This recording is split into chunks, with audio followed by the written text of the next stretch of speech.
जय हिंद friends, welcome to my YouTube channel exam ज्योति।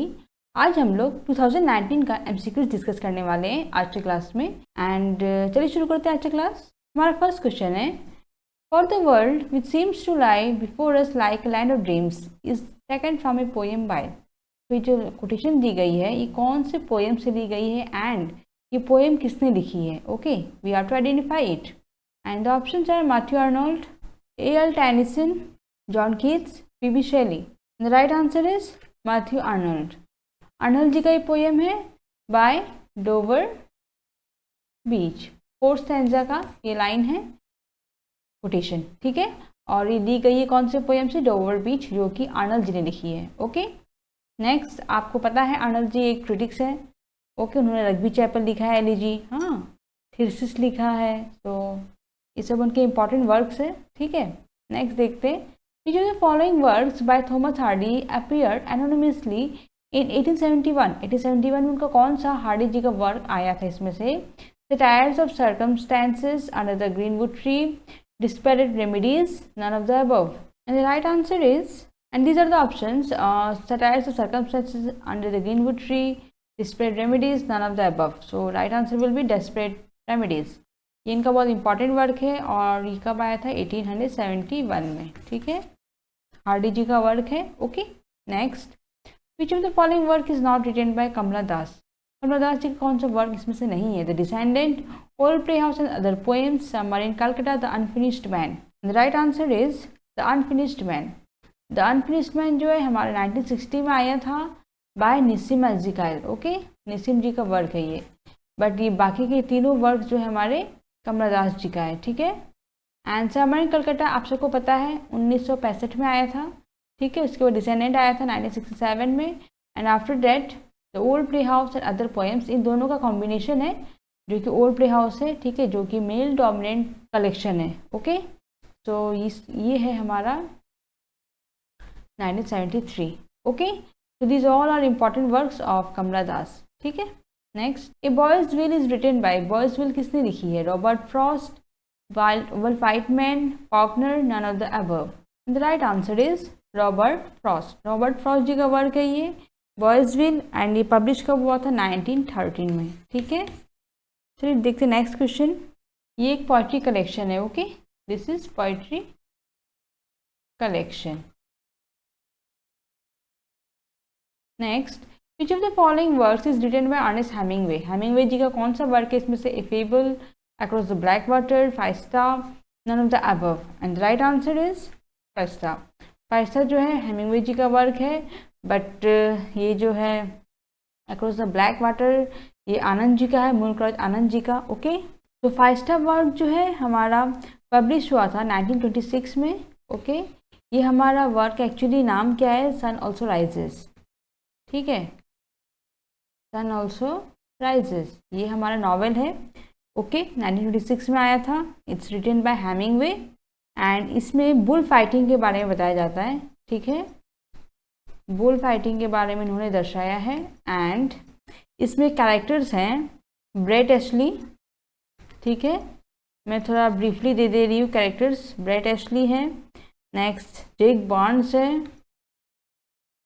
इसे इम्पॉर्टेंट हमारे क्वेश्चन के पॉइंट ऑफ व्यू से, ठीक है। नेक्स्ट रॉबर्ट कौन है,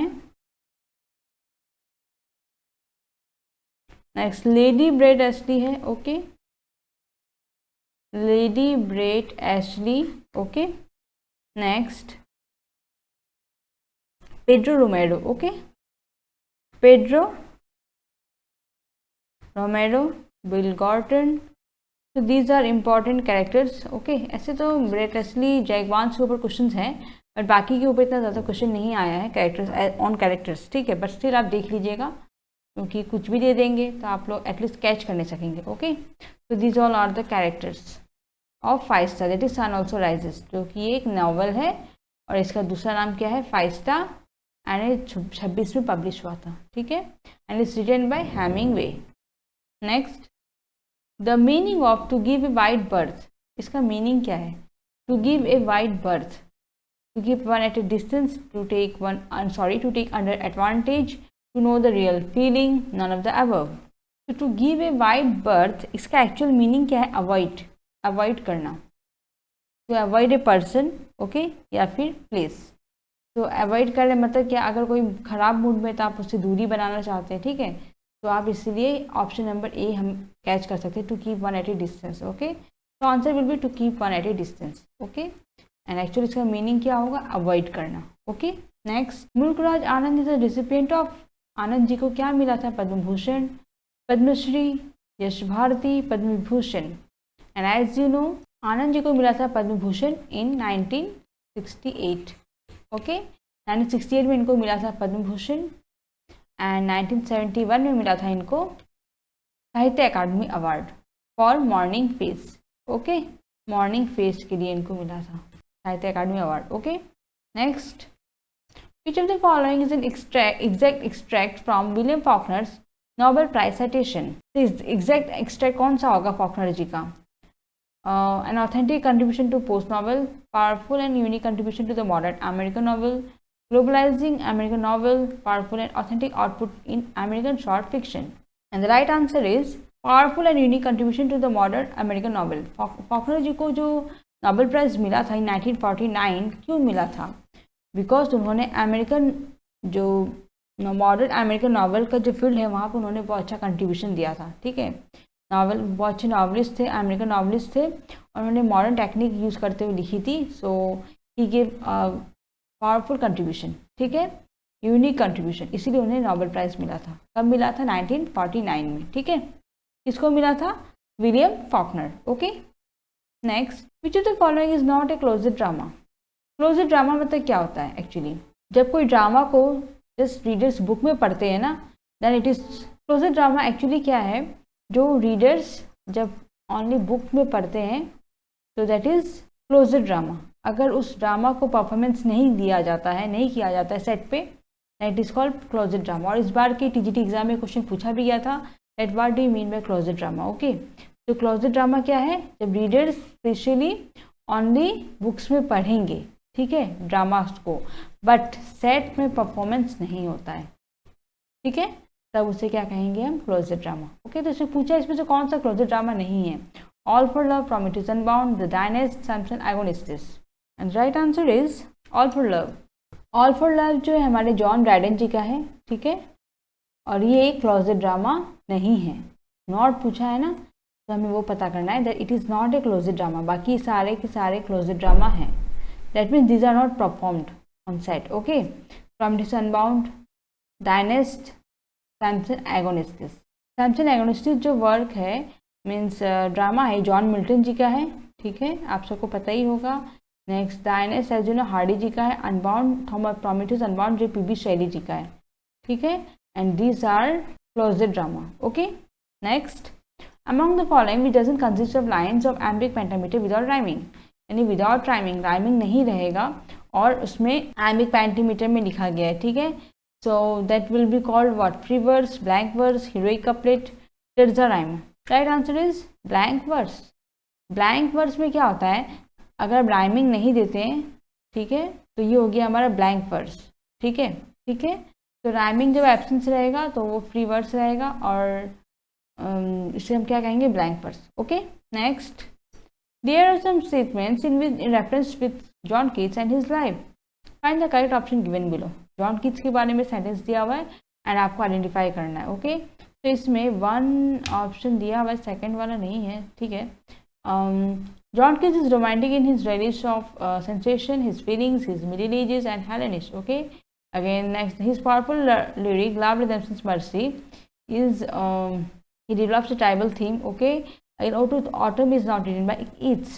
तो इसमें आपको बताना है कौन सा करेक्ट ऑप्शन है ना। इसका सेकंड पॉइंट है जो कि मिस हो गया है, ठीक है। तो एक्चुअली ट्रांसलेशन मिस्टेक, सो मैं दे देती हूँ फिर भी। इसमें सेंस ही has been associated with cockney school of poetry, ठीक है, कॉकनी स्कूल ऑफ पोइट्री। तो ये हमारा सेकंड वाला जो पॉइंट है ये है। फर्स्ट वो सेंसेशन यूज़ करते थे, ठीक है, वो तो सबको पता है। उनकी जो राइटिंग्स थी उसमें सेंसेशन यूज़ करते थे, सेंसेस यूज़ करते थे। अगेन उन्हें कॉग्निटिव स्कूल ऑफ पोइट्री भी कहा जाता है, ठीक है, तो इससे भी एसोसिएटेड हैं। Okay, next love redemption mercy इनका बैलेड है। ओके, अगेन ये लिखी गई है ऑटम बाय कीट्स, ठीक है, so right will be 1 and 2. Okay, Theseus was written by Arnold to commemorate his friend Arthur Huck Clough, who had died in 1861 at the age of. तो thesis जो एक elegy है आपको पता है Arnold ने लिखी है, एंड कौन से फ्रेंड को लेकर? आर्थर हक क्लफ, ठीक है। तो उनकी मृत्यु कब हुई थी? 1861 में हुई थी। ओके, कब हुई थी? 1861 में। तब उनका एज कितना था? 43, 40, 42, 44। The right answer is 42। उनकी जब मृत्यु हुई थी तब वो 42 साल के थे, ठीक है। Next, His story requires Romans and kings, but he thinks only on man. Who remarked it for William Shakespeare? ये जो कमेंटमेंट है हमारा, कोटेशन जो दिया गया है शेक्सपियर जी के लिए किसने कही थी ये बात? That he thinks only on man. Ben Jonson, Dryden, Samuel Johnson, Matthew Arnold. So these are the options. Okay, Ben Jonson, Dryden, Samuel Johnson and Arnold. And right answer is doctor Samuel Johnson. Samuel Johnson ji ने ये कही थी Shakespeare ji के लिए, ठीक है। Next, who called Shakespeare the largest and most comprehensive soul? ये Shakespeare ji के लिए किसने कही थी largest and most comprehensive soul? Doctor Johnson, Dryden, TS. Eliot, IAD. Church. And right answer is Dryden. Dryden ji ने कही थी ये बात हमारे शेक्सपियर जी के लिए, ठीक है। Next, which of the following terms is applied to a dramatic representation of serious and important action? तो सीरियस एक्शन के लिए हम क्या नाम देते हैं? Comedy, tragic comedy, satire, tragedy. The right answer is tragedy. जब सीरियस रहेगा तो ऑब्वियसली ट्रेजिडी ही कहेंगे, ठीक है। Next, which of the following statement is not correct about William Wordsworth? Wordsworth का कौन सा सेंटेंस से कथन सही नहीं है? Wordsworth records that his earliest verses were a tame imitation of Pope's versification. Throughout his life, he never wavered in his faith in himself and his immortality as a poet. And third option is lyrical balance was published at Cockermouth, and last one is the prelude was completed in 1805. The right answer is this one. ये जो है कथन गलत है, that his lyrical balance was published at Cockermouth. Okay, ये बातें गलत है। Next, which of the following statement is not correct with reference to P.B. शैली? अगेन शैली को देखकर हमें बताना है कौन सी बातें इसमें से गलत है, ठीक है। The unfinished work, The Triumph of Life, derived metrically and thematically from Dante and Petrarch. Next, second one is the Plato of Adonais, Spirit of Solitude. And आपको पता है Spirit of Solitude किसका नाम है? एलेस्टर का नाम है, Adonais है, so this will be wrong. Okay, and the right answer is second one. Okay, ये क्या होगा? Adonais नहीं होगा, यहाँ क्या होगा? एलेस्टर होगा, ठीक है। Next, which of the following characters doesn't appear in David Copperfield? David Copperfield जो है इसमें कौन सा कैरेक्टर्स नहीं है हमें बताना है, doesn't appear. Okay, David Copperfield जो वर्क है हमारे चार्ल्स डिकेंस जी का है, 1850 में पब्लिश हुआ था, ठीक है। And these are the options, Ham, Tommy Traddles, doctor Strong, doctor Rank. The right answer is doctor Rank. Doctor Strong थे बट डॉक्टर रैंक ऐसा कोई कैरेक्टर नहीं था उसमें, ठीक है। Next, which character of Dickens keep on hoping that something will turn up? ऐसा कौन सा डिकेंस का था कैरेक्टर जो कि सोचता था कि something will turn up? Okay, and these are the options, Barkis, Micawber, Uriah Heep, miss Havisham. And the right answer is Micawber. Micawber ऐसा सोचता था that something will turn up. Okay, next, which of the following authors wrote the essay Naipaul's India and mind? ये किसने लिखी है? कमला दास, Ramanujan, Rohinton Mistry, Nissim Ezekiel. And this as you know that this is written by Nissim Ezekiel. Okay, next, which of the following pairs is mismatched in series of singular to plural? हमें देखना है कौन पहले singular होना पड़ेगा, नेक्स्ट प्लूरल होना पड़ेगा, तो हमें देखना है कौन सा मिसमैच है। Okay, criteria, criterion. Criteria plural है, क्राइटेरियन सिंगुलर है, सो पहला वाला ही हमारा आंसर हो जाएगा, है कि नहीं? Video, वीडियस, medium, media, radius, radii. Right answer is this one, criteria, criterion. Okay, ये क्या है? प्लूरल है और ये सिंगुलर है, हमें क्या बताना है? Singular and next plural. Okay, next, the character Fogg appears in Dickens novel. Fogg जो है डिकेंस जी के कौन से नॉवल में अपीयर होता है? Oliver Twist, old curiosity shop, Pickwick papers, Barnaby बज। And the right answer is Pickwick papers. Pickwick papers united 37 में लिखा गया था। ओके,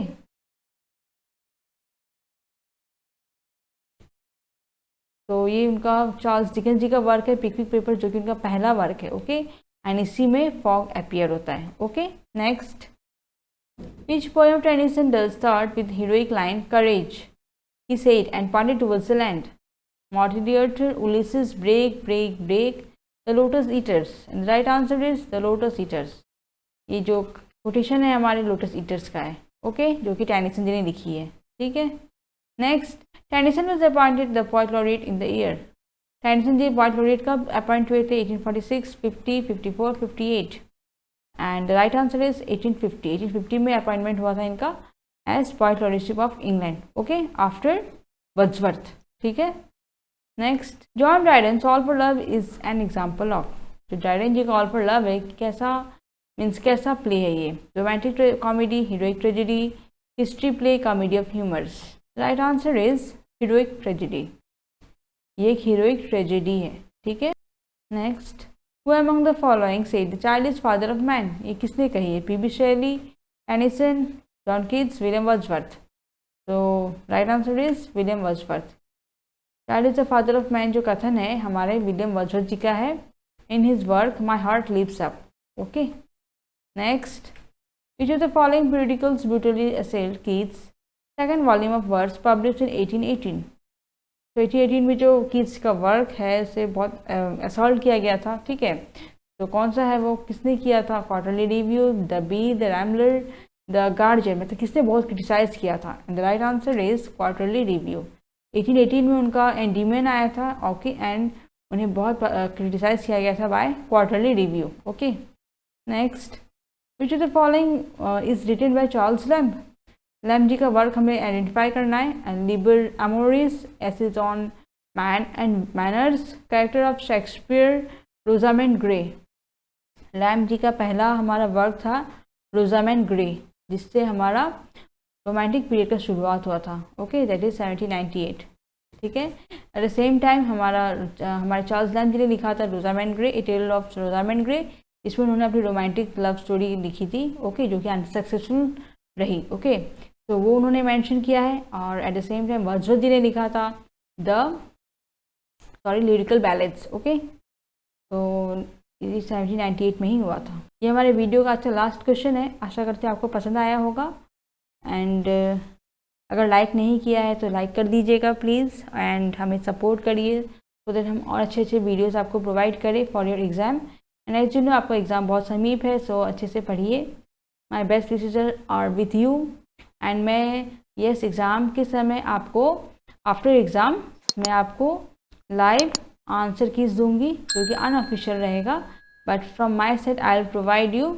ओके, तो उसकी आप टेंशन मत लीजिए, आप बस अच्छे से पढ़िए। तब तक के लिए हमारे वीडियोस को देखते रहिए, पढ़ते रहिए अच्छे से। एंड सब्सक्राइब नहीं किया है तो सब्सक्राइब करिए। थैंक यू, जय हिंद।